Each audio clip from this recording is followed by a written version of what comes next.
Saya Diah Purningrum, mahasiswa Magister Kesehatan Masyarakat Universitas Lampung, akan memberikan edukasi mengenai hygiene, sanitasi pangan, dan bahaya bahan tambahan pangan untuk para pekerja pabrik tahu di Kabupaten Pringsewu, Lampung. Tujuan edukasi ini adalah untuk meningkatkan pengetahuan dan keterampilan pekerja tentang praktik hygiene dan sanitasi yang baik, serta bahaya penggunaan bahan tambahan pangan berbahaya dalam produksi tahu untuk mencegah kontaminasi dan dampak kesehatan pada konsumen. Setelah mengikuti edukasi, peserta diharapkan mampu untuk memahami pentingnya hygiene personal dalam produksi tahu, dapat menerapkan teknik pencucian tangan yang benar, dapat melakukan sanitasi peralatan dan lingkungan kerja dengan tepat, mampu mengidentifikasi dan menghindari penggunaan bahan tambahan pangan berbahaya, dapat memilih alternatif bahan tambahan yang aman dan sesuai dengan regulasi, memahami dampak kesehatan dari penggunaan bahan tambahan pangan berbahaya, dan mampu menerapkan prinsip cara produksi pangan yang baik. Selain itu, peserta juga akan diberikan pengetahuan mengenai checklist harian untuk para pekerja, baik sebelum kerja, selama bekerja, dan setelah bekerja.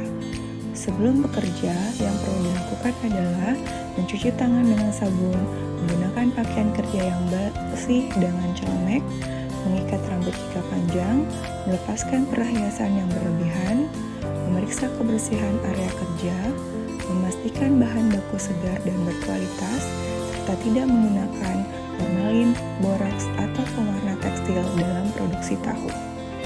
Selama bekerja, melakukan cuci tangan setiap pergantian aktivitas, menggunakan koagulan yang aman seperti garam, gipsum, dan nigari, menjaga suhu air rebusan minimal 70 derajat Celcius, menutup adonan tahu yang sedang diproses, membuang sampah pada tempatnya, mengecek kualitas air yang digunakan.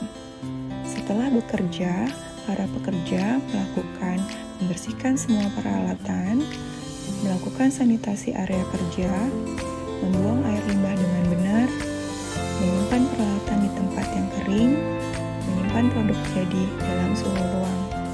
Selain itu juga diajarkan membuat larutan sanitasi sederhana berupa larutan klorin 200 ppm dengan mencampurkan 1 sendok teh pemutih pakaian 5,25% klorin berupa Baiklin atau Soklin dengan 1 liter air bersih, kemudian merendam alat 5 menit ke dalam larutan tersebut, membilasnya dengan bersih, dan mengeringkannya.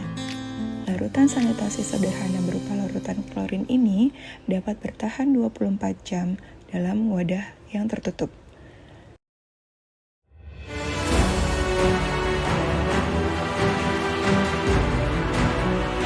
Sambil kerja boleh saya ganggu sebentar ya.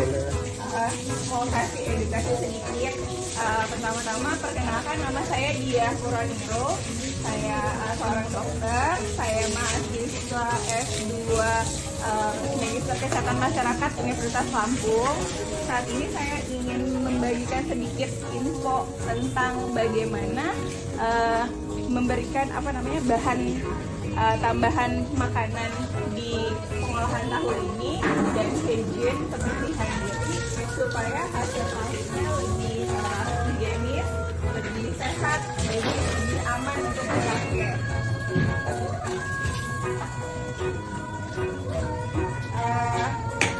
Mas semuanya, ada beberapa bahan yang biasanya dipakai ya untuk pewarna tahu ya.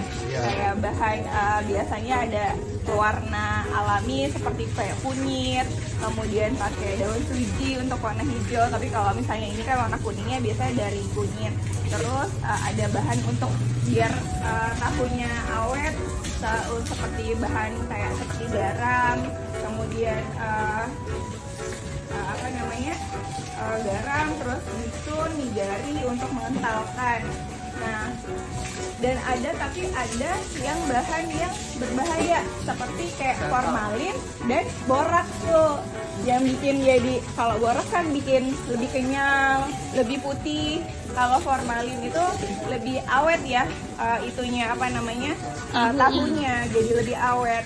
Nah, padahal formalin dan tahu itu berdampak berbahaya bagi kesehatan. Kalau bisa menyebabkan kanker, karena formalin biasa dipakai untuk pengawet mayat. Jadi agak gampang sih biasanya tahunya, tapi itu yang berbahaya. Nah, dampak jangka pendek dari formalin itu kalau sering kita konsumsi, kita makan, itu bisa menyebabkan iritasi mata, hidung, tenggorokan, mual, muntah, diare, sakit kepala, pusing, sama sesak nafas. Kalau sering kita makan terus-menerus bisa menyebabkan kanker, terutama kanker usus atau pencernaan, merusak hati, kemudian gangguan reproduksi, bisa menyebabkan juga kemandulan untuk baik laki-laki maupun baik perempuan. Nah, terus satu lagi adalah boraks. Boraks itu dikenal sebagai racun yang mengintai. Boraks ini aslinya untuk pembersih lantai dan pestisida. Di tahu, boraks bikin kenyal, awet, tapi bisa merusak ginjal. Dampaknya mual, muntah, diare, dan kerusakan ginjal kronis.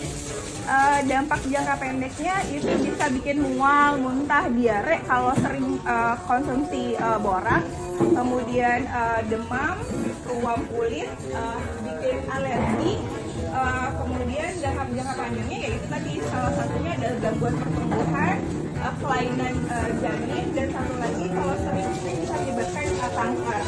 Kemudian pewarna pakaian di sini juga boleh deh, sambil dengerin ibu bapak. Pewarna pakaian juga bisa digunakan, karena tidak boleh digunakan dalam pewarna bahan makanan, apalagi makanan yang kita makan. Pewarna pakaian seperti tekstil itu berbahaya karena menyebabkan keracunan, alergi, bahkan kanker. Terus hepatotoksik, kerusakan hati akut, karsinogenik, meningkatkan resiko kanker dari kandung kemih kita. Terus kita bisa menggunakan pengawet alami kayak garam dengan 2 sendok garam dalam 1 liter air dengan asam sitrat atau ekstrak daun sirih. Selain untuk sebagai pengawet, juga sebagai pembunuh kuman alami, antiseptik atau membunuh bakteri. Jadi tahu kita akan lebih awet. Kemudian koagulan yang aman itu seperti garam batu, bisul, nigeri, pewarna alami seperti kunyit, daun sirih, dan air tadi.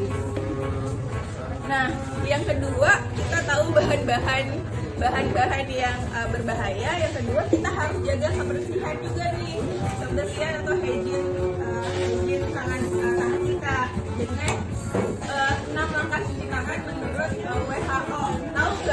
Tahu nggak Bapak Ibu tahapan 6 langkah cuci tangan dengan WHO? Jadi cuci tangan tuh nggak cuma pakai sabun, kita harus cuci tangan. Ya. Jadi ada 6 langkahnya tuh. Ya. Tahu ya Bu ya? Gimana Bu? Biasanya tepung selaci putih ya. Jadi pertama itu telapak tangan, saya pakai sabun dulu.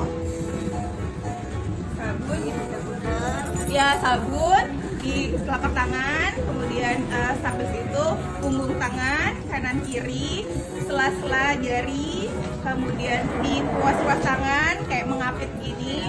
Habis itu ibu jari ya, kanan dan kiri, kemudian ujung jari kanan dan kiri. Nah, itu digunakan untuk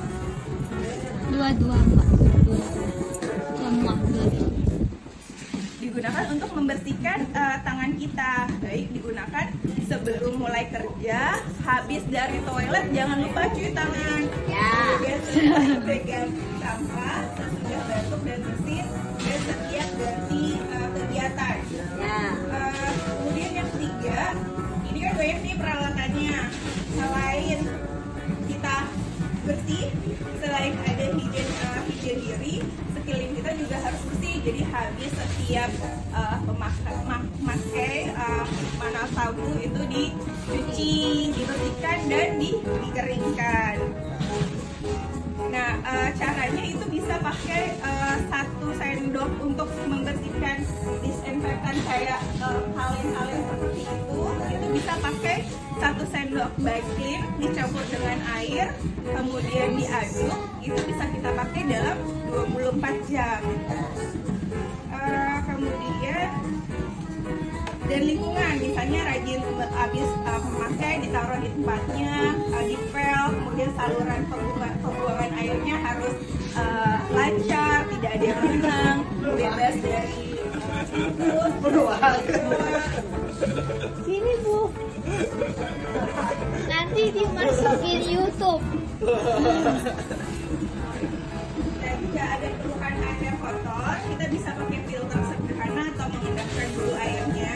Jika ada keluhan tikus, mungkin di sini nggak ada ya keluhan tikus gitu ya Pak ya? Nggak ada. Nggak ada ya? Tikus itu jika tahu ini bisa juga menjaga suhu habis tahunya ini biasanya karena ini langsung habis ya, langsung dibawa ke itu berarti tidak perlu disimpan dulu, tapi kalau biasanya ada sebagian yang sudah itu disimpan di tempat yang dingin gitu ya supaya tetap awet. Saya rasa bapak ibu semua lebih mengerti nih ya, sudah lebih berpengalaman. Jadi berarti kita setuju ya, yang terakhir bahwa setuju tidak akan menggunakan formalin. Setuju nggak Bapak Ibu? Setuju. Tidak menggunakan borak. Setuju? Setuju lah. Ya setuju lah, kan segamen loh. Oh, jangan. Jujur loh, jujur. Kan emang nggak pakai kan? Nggak pakai kan? Nggak. Ya bagus. Terus akan selalu cuci tangan sebelum melakukan sesuatu. Habis dari toilet sebelum pegang ini kita cuci tangan dulu supaya bersih. Kemudian menjaga kebersihan air dan tempat kerja. Jadi kan seneng nih kalau misalnya tempatnya rapi, kita mau kerja lagi tempatnya udah rapi juga. Nah, terima kasih atas partisipasinya Bapak Ibu semuanya. Ingat, investasi kebersihan hari ini adalah keuntungan masa depan. Konsumen akan lebih percaya, akan datang kembali, dan semakin ramai semakin banyak. Laris manis. Terima kasih. Wassalamualaikum warahmatullahi wabarakatuh. Terima kasih Bapak Ibu. Pada sesi ini kita akan membahas sanitasi peralatan dan lingkungan yang akan membahas tentang kebersihan alat dan tempat kerja kita. Pada prinsipnya terdapat 3 tahap sanitasi peralatan, yaitu bersihkan, sanitasi, dan keringkan. Tahap pertama, tahap bersihkan, yaitu dengan mencuci semua alat dengan air dan sabun, menghilangkan semua kotoran yang terlihat. Pada tahap kedua, yaitu tahap sanitasi, dengan cara menyiram peralatan yang kita gunakan menggunakan air panas atau celup ke larutan pemutih. Resep larutan sanitasi yaitu dengan menggunakan 1 sendok teh pemutih pakaian, 1 liter air bersih, aduk rata, pakai dalam 1 hari. Tahap yang ketiga yaitu keringkan, biarkan kering sendiri atau lap dengan kain bersih. Lingkungan kerja yang bersih sama pentingnya. Dengan menggunakan disinfektan lantai, 2 sendok makan pemutih dalam 5 liter air, tambahkan 1 sendok teh deterjen air, digunakan untuk mengepel lantai setiap hari. Pembersih tangan darurat bisa juga digunakan menggunakan 250 ml alkohol 70%, 1 sendok teh gliserin, 5 tetes essential oil. Dan yang kita perlu perhatikan adalah cek harian meliputi lantai, pel dengan disinfektan setiap hari, saluran air pastikan lancar, tidak ada genangan, tempat sampah tutup rapat, buang rutin, dan area penyimpanan bebas tikus dan kecoa.